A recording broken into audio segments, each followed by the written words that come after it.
Šī brīža statistika visā pasaulē vidēji ekrāna lietošanas ilgums ir 7 stundas, tā kā neizdalot pieaugušos bērnus, bet saliekot visus vienā katlā. Bet atšķirās pa vecumiem.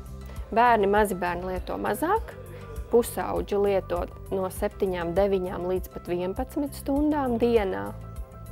Nu, un tad tas laiks tā kā pamazām atkal mazinās. Bet tā statistika ir biedējoša. Es domāju, ka mūsdienās jaunieši ļoti lielu lomu piešķir tieši Snapchatam un TikTokam. Un tur dažkārt, lai gan esmu novērojis, ka ir arī ļoti noderīga informācija tajā pašā TikTok. Tur ir dažādi, teiksim, veidi, kā pagatavot ēdienus, radošie darbi. Tomēr es ticu, ka liela daļa no tā paiet arī tādām muļķībām, smieklīgiem video, kas varbūt citkārt ir vajadzīgi, lai tie ir tā attīrītu varbūt prātu no, teiksim, skolas lietām, varbūt kādām vai kādiem satraukumiem. Pēc būtības tās aplikācijas tiek veidotas tā, lai viņi ķertu mūs, lai paņemtu mūsu laiku un piesaistītu mūsu uzmanību. Un tā kā mēs nemaksājam varbūt par aplikācijām ar naudu, bet mēs maksājam ar savu laiku un saviem resursiem. Labi, DJ, pagriez skaļāk mūziku.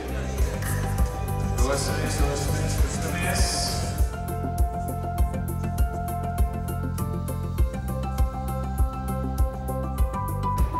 Un tagad sadalāmies grupiņās pa 5. Tā viņai foršākas skolotāji, ne? Un kāds tev ir ceļš uz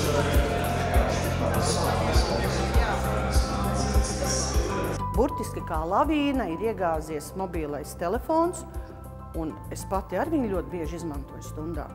Jaunieši atveriet, paskatieties, atrodiet. Patiesībā, ja viņiem klasē nebūtu mobilo telefonu, es pieļauju, ka mana stunda pa daļai nobruktu.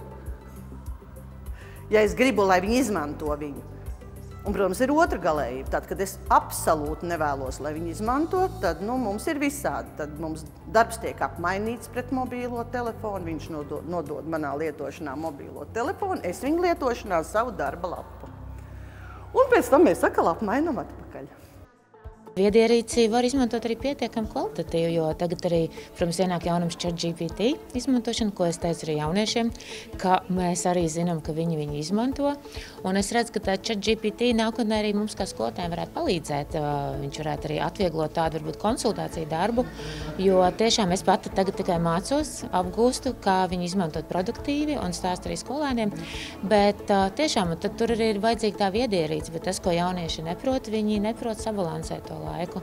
Arī tad, kad viņi stāsta saviem vecākiem, vai arī nāk vecāku uz skolu un saka, mans bērns 3 stundas mācās, tad es vienmēr uzdodu jautājumu, bet cik viņš tiešām reāli mācās un cik viņš ir pavadu laiku viedierīcē mācoties. Kvalitatīvs miegs jau ir viens no pamata elementiem darbam 2. dienā. Ja tu līdz 12 neesi aizgājis gulēt, tu jau būtībā vari apzināties, ka tu esi jau to savu nākamajā dienā kvalitatīvo mācīšanos ietekmējis.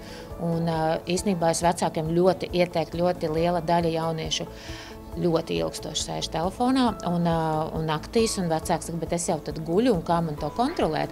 Kurš iedeva bērnam telefonu, kurš samaksāja, lai viņš viņam būtu, kurš maksā par internetu pieslēgumu. Un bieži man arī liek pasmaidīt, ka vecāki grib tā, ka bērnam izpatikt, bet mīlēt nenozīmē izpatikt.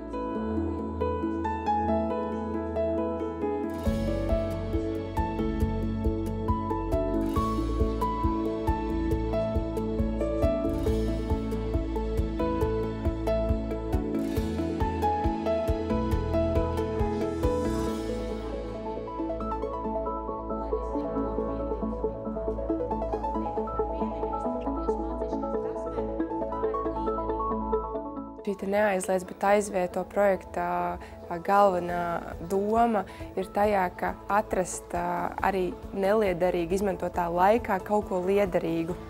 Un šeit mēs šodien pastāstījām par to, kā, piemēram, nopelnīt naudu ar to, kā attīstīt savas radošās prasmes un kā galu galā palīdzēt arī mācībām un studijām. Kā veicināt, lai cilvēki par to aizdomājas, tu domā?